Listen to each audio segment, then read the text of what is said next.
Good morning, dear students. Welcome to the Institute for Open Learning. For those aspiring teachers pursuing an advanced certificate in secondary education and a diploma in secondary education, our subject is business studies.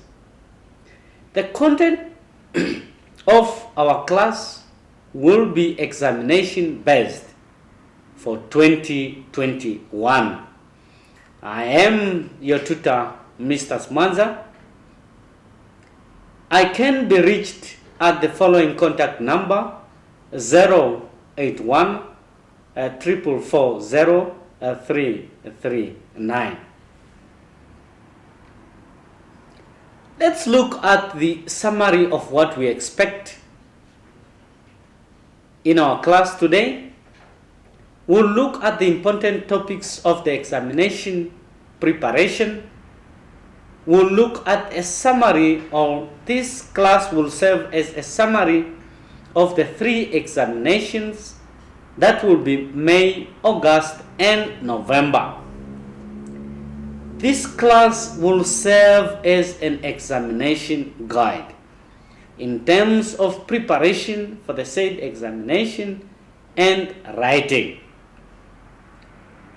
Please take note that this class will not serve as a scope, but will only serve as a guide for the said examinations. Now, let's look at the first aspect of the topics to be covered today. The topics will include the importance of studying this subject. Why did you choose to study this subject? What is the objectives of business studies as a subject? We'll look at the business terminologies. We'll look at the aspect of leadership and management. We'll look at stakeholders, government role, the influence of countries, the size and the growth of businesses, segmentation and ratio, a few to mention, but read and understand other topics. Now, let's look and start with the aspect of the benefits of choosing to study this subject, business studies. This subject provides learners or stakeholders with practical skills that are required in the business activities. It helps stakeholders or students to have a picture of what is going on within the business cycle. It helps students or learners to have a wise decision on the choice of the career. It also helps students at the end to make a choice on whether they want to be employed by someone, either they want to employ themselves. That is in terms of opening their own businesses, a process referred as to entrepreneurship. It helps to understand the market strategies, the strategies that are used in the competitive market in order for the businesses to obtain or attract more customers. It also helps students at the end, or all business stakeholders, to have an understanding on how they manage their finances. This may be on a personal level or on an organizational level. Let's look at the objectives of this syllabus. The objectives includes the application, the analysis aspect, judgment, and decision. These are things that are expected as the outcome from a learner at the end of the course, whereas a knowledge of application is expected, the skill of analyzing things making judgment between aspects, and taking a final decision at the end. Those are the objectives expected or the outcome at the end of the syllabus. Every business stakeholder is expected to have a good understanding of the business terminologies in order to have an understanding of how the business operates. Few terminologies that we have listed for the sake of this class includes the term needs. What is it that one cannot live without? The term want. What is it in comparison to the need? Things that one can live without. The aspect of economics, the way how people satisfy their needs and wants using the limited resources. Looking at the term bartering within the evolution of the business activity, the term resources, what is it that people use to produce things that they want to sell to their customers? You have to look at the term, the division of labor at a workplace or in any team of activities, that assignments needs to be divided accordingly. The term specialization, where once you divide the tasks, people are expected to concentrate only at the specific assignment. You also have to look at the term responsibility. What is it that you are told to take care? What is it that you are outlined by the employer as to what is expected from you?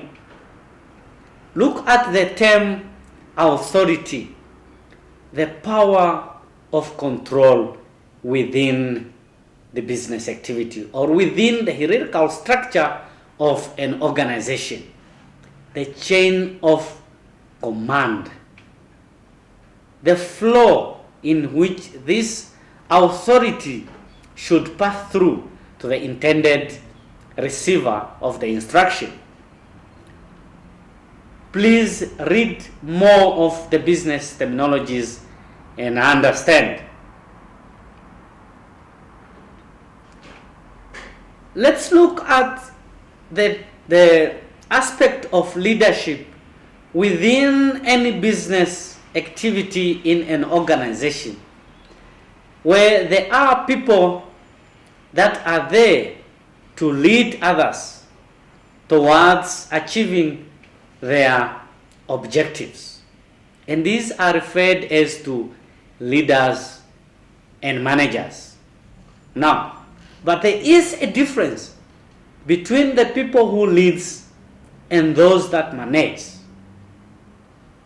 What is such a difference? Leadership, therefore, would mean a person or people that inspires others. Those that leads with emotions. They are people who have influence to have followers, and they are rewarded when followers make a success. Whereas management aspect in comparison to leadership, therefore, focuses on the planning, leading, organizing, and the control aspect of the business. And management is a position. And these people are rewarded personally. for their job done. Now, let's focus on the aspect of leadership, that within this term leadership, we have types of styles in which people are being led. Whereas we have organizations that uses the autocratic type of leadership, which is a one-man show, the democratic type of leadership, which is referred as to the participative or the collective type of leadership, the laissez-faire management, the bureaucratic, the charismatic, and the servant type of leadership. A few to mention. Read and understand, because a question may come. Discuss any types of leadership. Discuss its advantages and disadvantages. Compare the two types of leadership. Name and explain any type of leadership. Let's look at the aspect of management.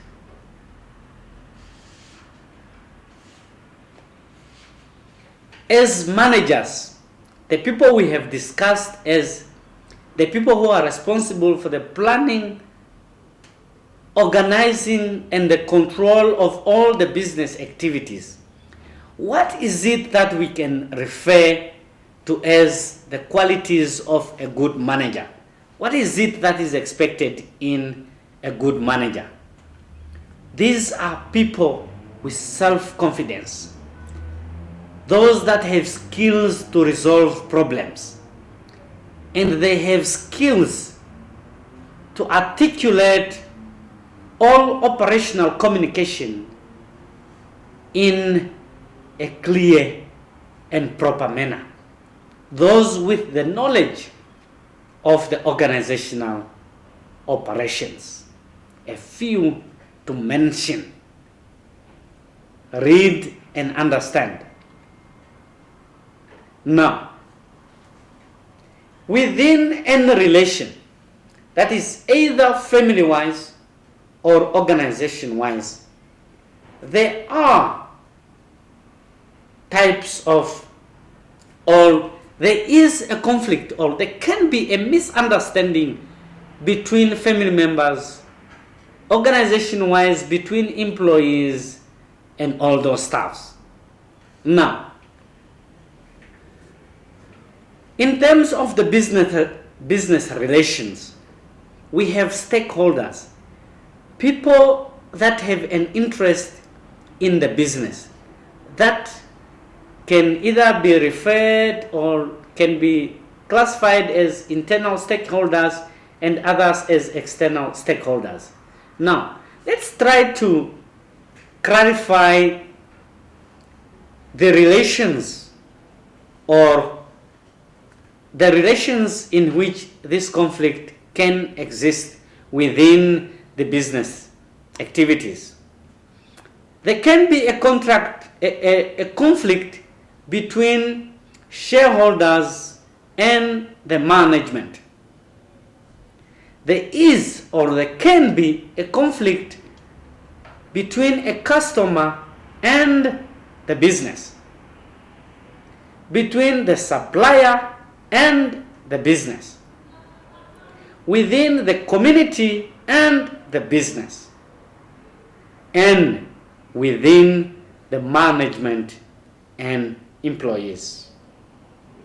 Read and understand the content, the details of how such and in what aspect can such stakeholders have differences. For example, when we talk of the conflict that may exist between the management and employees, is that sometimes employees can have a dissatisfaction towards their benefit in relation to their salaries and any other working condition. when we talk of the supplier and the business, there can be a misunderstanding in terms of the quality that is supplied, the quantity that is supplied, and the delayment within their logistic supply. In short, read and understand. Now, in any country, in any economy, the government has a role that it plays within such the economic activity. Whereas these roles includes that the government has the responsibility to protect the citizens against any threats. It is the responsibility of the government to maintain law and order. It is its responsibility to provide certain services and goods, which may include the hospitals, roads, education, a few to mention. It has the responsibility to protect our natural resources in terms of pollution, soil erosion, exploitation of whatever animals and all those stuffs. It is the responsibility of the government to manage the economy through different means or methods. That can be in terms of legislations, policies, and all other management approaches.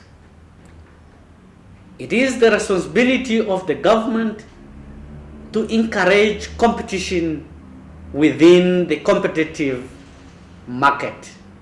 This is also done with the approach of formulating policies and regulation.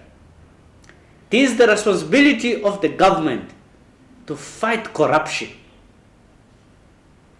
It is also the responsibility of the government to allocate resources fairly and equitably. The major responsibility of the government is to reduce poverty within its economy. And all this is done through different approaches and is morely based on the policies and the regulation formulated that should be implemented by the stakeholders assigned to such. Read and understand. Now, we have the aspect of influence within countries over each other. We are talking about countries helping each other in different ways. Now let's go straight. The different ways of influence within country relation includes the economic influence, whereas the other country that have better resources or economy have an influence of over the other person that is less economically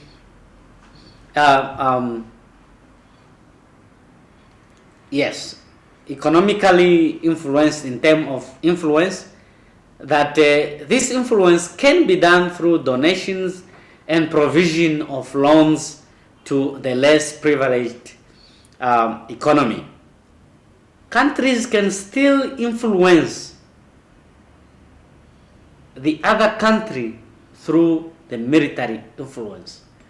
Those that thinks they are strong enough when it comes to to military, they can threaten other countries to adhere or to compromise on other aspects that they are demanding in terms of threat.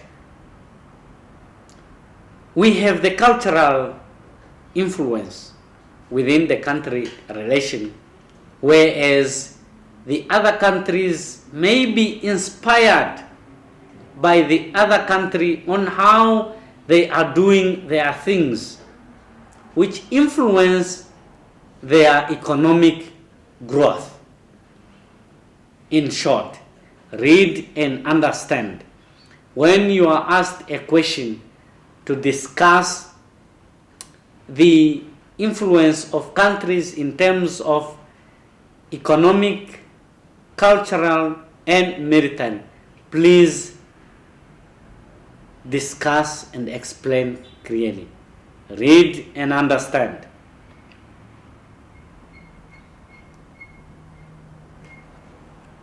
Every business, we have lots of types of business or forms of ownership within the business sector of our economy. Now, these businesses, they have sizes that can be associated sometimes to its type of ownership. Now, but how do one give a picture, or how can one determine the size of the business? You can determine or measure the size of business by the market share of a business, the level at which the sales turnover of such a business. The number of employees can also tell the size of a business. The value of the business, the value of the money contributed in the business as a starting capital, and of course, more importantly and commonly, the profit can tell the size of the business.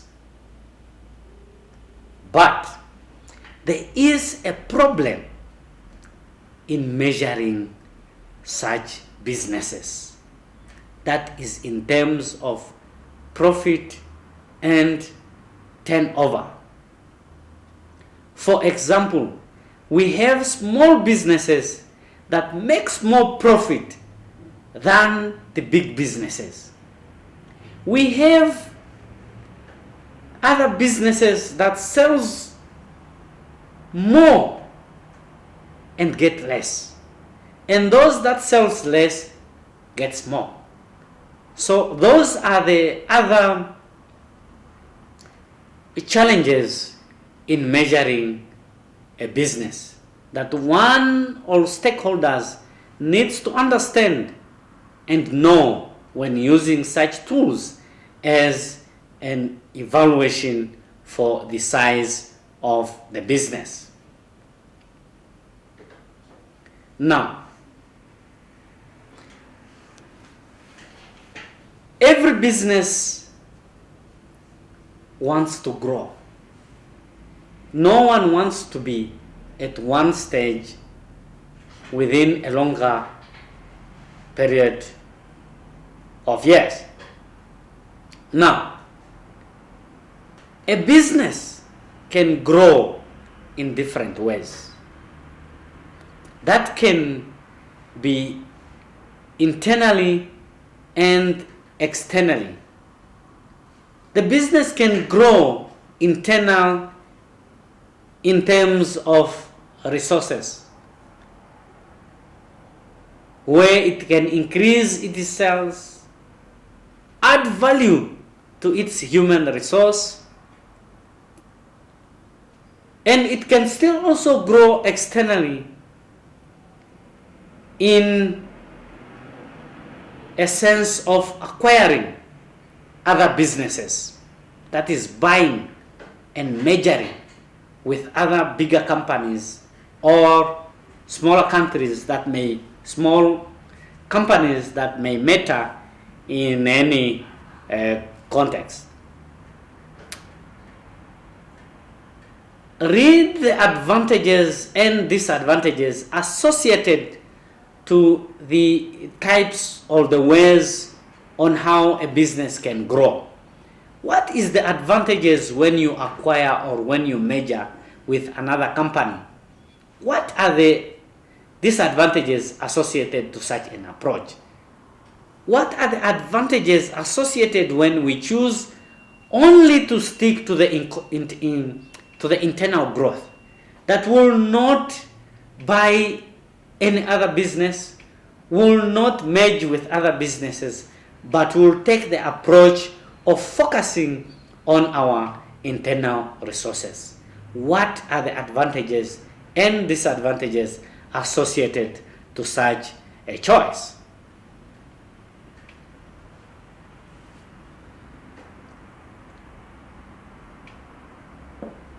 Now, within the business activity, we have an aspect of market segmentation. We have to separate, to divide the markets according to factors or aspect that includes segmenting the market by customer, where you divide customers according to their needs. People that lives in Walvis Bay needs to be supplied more with jerseys or jackets, warm clothing, as compared to people that lives in other towns.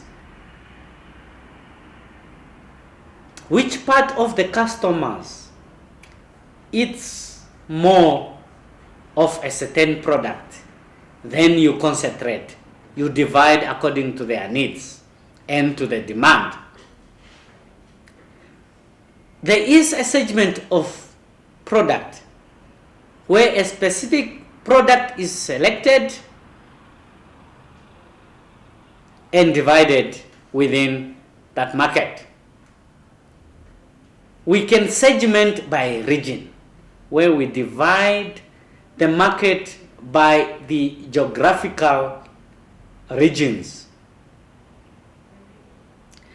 We also have a segment by purpose, where we divide the market on what customers uses the product, similar to the need aspect. We divide the market by price, where products are marketed at different prices according to the customer needs. Read and understand the meaning and the segmentation aspect of the market. Let's look at the sectors within the economies of any state. We have types of economies. Within such economies, there are sectors. The economy is divided into sectors. We have the private sector, we have the public sector. The private sector is where businesses are wholly and mostly owned, operated by private individuals, as compared to the private sector, where the government takes control of all the business activities and the allocation of resources. Now, these types of sectors, they have the approaches on how they get money to source or support their activities. For example, in a private sector, These people use their own capital, the money that they contribute in the business. They also use the approach of borrowing money from banks or any other source to which they can borrow money. Whereas in a public sector, the government have their own money. They also borrow from the banks. They also get money through taxing of the sales. They also get money through their enterprises such as the post office and the Namibian Broadcasting Corporation, the NBC, through the services they provide where they charge fees for licenses and other activities that are deemed to generate income.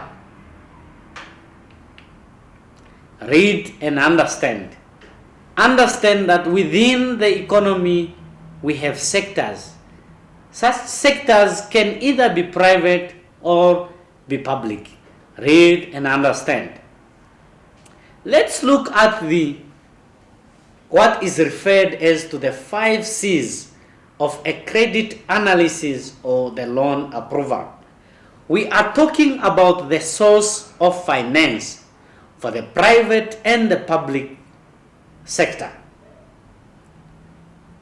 Looking at the aspect of borrowing, we have discussed that both the private and the private sector have the approach or source their finance externally through borrowing from the banks. Now, these banks have criteria in which they evaluate or assess the business to approve whether to give or not to give or to provide such finance to such a business. What is it that they are looking at? They look at the capacity or the ability of such a business to repay the money requested. They look at the capital invested by the owner. That can give them a clue if these people are able to repay our business. They look at the aspect of collateral and guarantee. What if they fail to pay? How are we going to get our money? We have the aspect of condition. They also look at what is it that you intend to use the money for. They analyze and see, is it a viable idea? Does it give the borrower, the creditor in this case, the guarantee that indeed such money can bring back or can help such an organization to bring back our money? They also look at the aspect of character, the overall impression by the owner that it makes on the employee or it makes to the lender or the investor, the business in this context, the banks in this context. A few to mention. Read and understand. Look at the ratios. Read the meaning.